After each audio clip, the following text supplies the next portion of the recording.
The most common INFJ Enneagram type. If you're like most INFJs, you'll probably take every personality type test out there at least once in your life.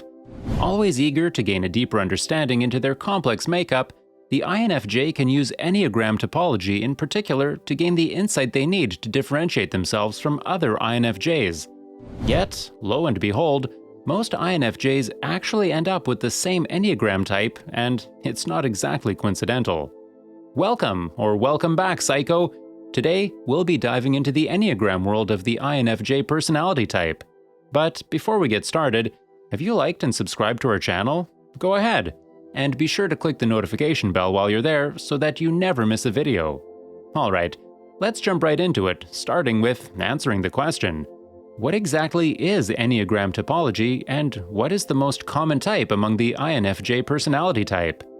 So, to put it in the simplest of terms, the Enneagram is a similar personality typing system to the Myers-Briggs type indicator, using core beliefs and motivations of individuals to gain a deeper insight into how they perceive and act in the world around them. Instead of 16 different types, the Enneagram is split up into 9 main types, indicated by numbers that can further be broken down into 2 subtypes referred to as wings. While nobody is sure of its exact origin, the Enneagram typology system is said to either have ancient Babylon roots dating back to 4,500 years ago, or it could have come from classic Greek philosophy from around 2,500 years ago. Wherever and however it was discovered, these 9 types can bring forth incredible understandings and insights of ourselves and others. And so, what is the Enneagram type that most people with the INFJ personality type can relate to? Enneagram number 4, the individualist. Even though Enneagram typology uses a completely different model of personality typing compared to the 16-type MBTI theory, many INFJs seem to end up typing as Enneagram 4s, and it's not as fluke as it may seem. Known as the sensitive and introspective type, according to the Enneagram Institute, Type 4 is known for being emotionally honest, creative, and personal, with times of being moody and self-conscious. With the 2 subtypes of the Enneagram number 4 being the 3-wing, referred to as the aristocrat, and the 5-wing, known as the bohemian, these subtypes, unlike the INFJ-A and the INFJ-T, are quite noticeably different from one another, yet most 4s can easily relate to both sides. Enneagram 4s that lean more towards the 5-wing are more likely to struggle connecting with others with a deeper sense of introversion. They have a tendency to over-intellectualize, never really having the chance to turn off their habits of over-observing situations. INFJs that type as an Enneagram 4 Wing 5 are also much more reserved than Wing 3s, with an intellectual depth that allows them to see multiple levels of meanings. It can more easily send them into a depressive episode. Enneagram 4s that consider themselves Wing 3s would be considered much more outgoing, ambitious, and may even care a little more about their image compared to Wing 5s. They're known to be a little more charismatic and driven for success, which is most apparent in the level of productivity and creative expression they're able to utilize. Like we mentioned, most Enneagram 4s can relate to both wings at different points in their lives, with one becoming more dominant than the other depending on life experiences and inner growth. Besides the subtyped wings and the extensive analysis of the Enneagram 4, they ultimately have a very similar goal in relation to the INFJ. All they want from life is a chance to express their inner selves and their individuality. Much like the INFJ, they crave natural beauty in life, while trying their best to maintain an undisrupted rhythm in life.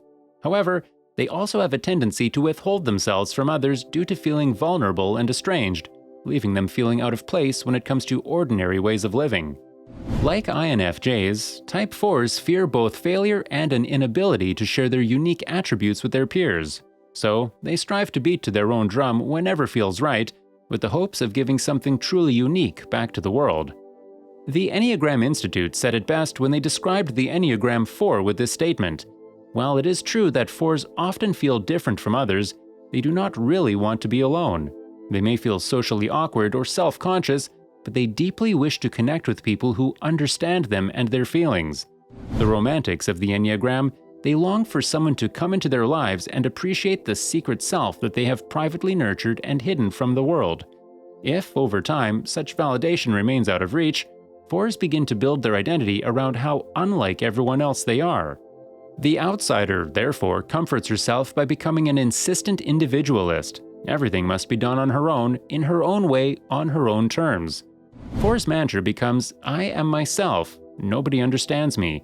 I am different and special, while they secretly wish they could enjoy the easiness and confidence that others seem to enjoy.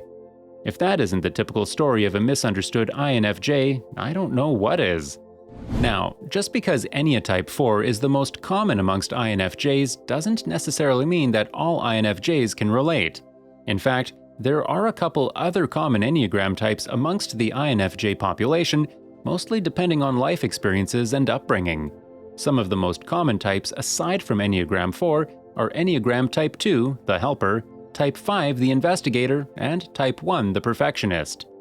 The INFJ Type 2 is extremely warm and nurturing, with the goal of having the people around them to be as comfortable as possible. The INFJ that relates to the Enneagram Type 2 the most may come across more extroverted than they truly are, overextending themselves in a social attempt to support their loved ones and friendships. However, this can at times result in making their self-worth dependent on the extent they feel appreciated by others. And so, they ultimately feel as if they're constantly moving away from feelings of uselessness and towards feelings of deeper connection. The Enneagram Type 1 INFJ is contrastingly opposite in a number of ways from both Types 4 and 2.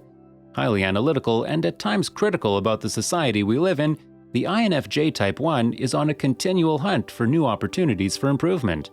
They are known to be particularly drawn to human rights advocacy and actively fighting for the things they believe in. In fact, a lot of Enneagram Type 1s admit that they feel connected to a power higher than themselves that keeps their commitment towards their morals so strong. They rely strongly on their introverted intuition and, as a result, are constantly moving away from feelings of corruption and toward feelings of justice and virtuousness. And then there's the INFJ Enneagram Type 5. That is said to be considered most relatable for INFJs who rely heavily on their tertiary function, introverted thinking. Known for their less extroverted and more serious nature, the Type 5 rarely acts on a situation before deeply analyzing it as thoroughly as possible. As a result, they can seem high-strung or intense to be around when, in reality, all they're trying to do is figure out why things are the way they are.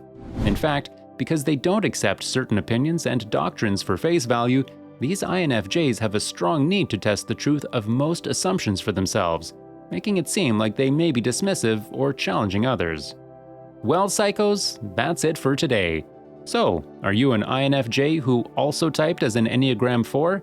If so, let us know in the comments below. And if not, tell us which Enneagram type you most relate to as an INFJ. Also, please don't forget to leave us a like, share this video with your friends, and also subscribe to our channel for more psycho videos.